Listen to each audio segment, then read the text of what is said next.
Hi అండి. Welcome to Madhavi tips and tricks. ఈరోజు మనం ప్యాంట్‌కి పటియాలా ప్యాంట్‌కి కొలతలు ఎలా తీసుకోవాలో చెప్పాను గదండీ! ఇప్పుడు ఎలా పెట్టుకోవాలో చూపిస్తాను. మనం ముందు కాలు లూజ్ ఎంతుందో చూసుకొని తర్వాత డబుల్ లేయర్ వేసేసుకోనండి. ఇప్పుడు పొడవు చెక్ చేసుకొని పట్టీ ఫోల్డింగ్ చేసుకుంటాం గదండీ! ఫోల్డింగ్ ద్వారా పెట్టేసుకొని ఇప్పుడు కిస్తీ దగ్గర లూజుని బట్టి మనం లూజ్ పెట్టేసుకోవాలండి. అక్కడ నుంచి కాలు వరకి ఒక లైన్ అయితే గీసుకోవాలండి.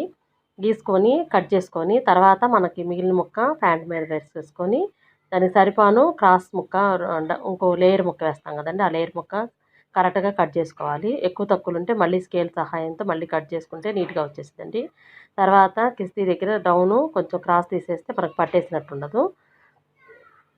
మిగిలిన ముక్క మనము నడుము పట్టీకి తీసేసుకోవాలండి. నడుము పట్టీకి కూడా కొంచెం క్రాసులే వస్తాయి. ఇలా సెట్ చేసుకున్నాను. ఫుల్ వీడియో కావాలంటే నా ఛానల్లో ఉందండి. ఇట్లాంటి మంచి మంచి వీడియోల కోసం చూడండి. నా ఛానల్ లైక్ చేసి